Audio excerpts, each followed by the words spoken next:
am the Traffic Services Sergeant. I run the Reconstruction unit for Halton Regional Police. What can you tell us, Sergeant Snow? Okay, this morning we ended up receiving a call about a two-vehicle collision. So as you can see in the background here, we're dealing with both a small, mini-sized school bus and a commercial vehicle, basically a tanker truck type formation. There was an interaction that occurred here this morning where the tanker truck rear-ended the school bus. It was a total of one driver and 7 students that were on board the school bus. All 7 of the students have been transported to area hospitals for further checkups and to ensure that they're okay. What kind of injuries do the children have? Unknown at this time. My understanding is that all are seem to be stable at this point. However, like I say, it is a little bit too early. I do know that a couple of them are transported to a larger hospital for further evaluation. Do we know where the light's going on the school bus? Do we have any information like that yet? No, we don't. That's all part of the investigation. One of the aspects of this as well is that both vehicles are referred to as commercially registered vehicles. So we also have the Halton Regional Police Commercial Vehicle Unit on scene here today that will also be conducting an evaluation of safety inspection on both vehicles to ensure that the vehicles basically pass inspection mechanically and from a paperwork perspective in regards to daily inspections and things of that nature. So there will be more to follow on that, but it is still a little early today. When you talk about inspections, you mean figuring out if the brakes were working, for example, on the tanker, that sort of thing? Well, that's kind of a narrow kind of assessment. Basically, a full commercial motor vehicle inspection is looking at the paperwork for the vehicle, both determining whether or not a daily safety inspection was completed, and that's all a matter of points would be covered, including tires, brakes, lights, paperwork in the vehicle, and all safety equipment on the vehicle.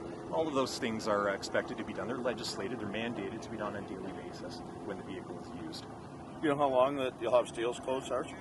It's probably going to be a couple of hours. Part of our investigation here is to reconstruct what happens. We also have our collision reconstruction unit on scene that will forensically map all the evidence at the scene. That is part of the reason why the road has to remain closed.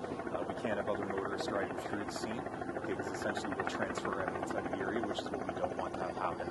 So I would anticipate that steels will be closed between Trafalgar and James Snow Parkway for probably the next 2 to 3 hours. However, that could be longer, and we'll update you when we know. The 2 children who were taken to the other hospital for more serious injuries, we're hearing something about back injuries and leg injuries. Can you talk about that at all? I don't personally have any information from a collision reconstruction perspective. Back and leg injuries would be expected given the fact we're dealing with a rear end type mechanism of collision. So those sorts of injuries would not be surprising to me. However, when it comes to the actual condition of the 2 children, I can't speak to that because I don't know. This school bus doesn't have seatbelts on it, does it? Good question. Most school buses don't, but I can't speak to this one in particular. I have not been on board the bus.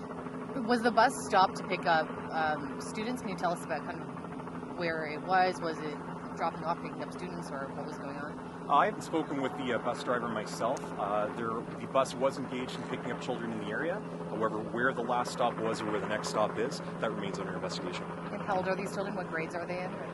Again, school age grade, my understanding is public or elementary school age, basically kindergarten through grade 8, but further than that I can't tell you. Do you have other witnesses, other motorists already? Yeah, there were a couple of motorists that witnessed what occurred and have already identified and approached the police in order to say, hey, I saw this. In due time, we will be speaking with these folks, and we certainly would appreciate anyone in the community that may have been in the area. If you saw something, please contact police. You can reach the Collision Reconstruction Unit at 905-878-5511, extension 5245 or 5065. Otherwise, just call police and you'll be directed accordingly. Thanks very much, Sergeant. Thank you, Sergeant. Sergeant Ryan Snow is with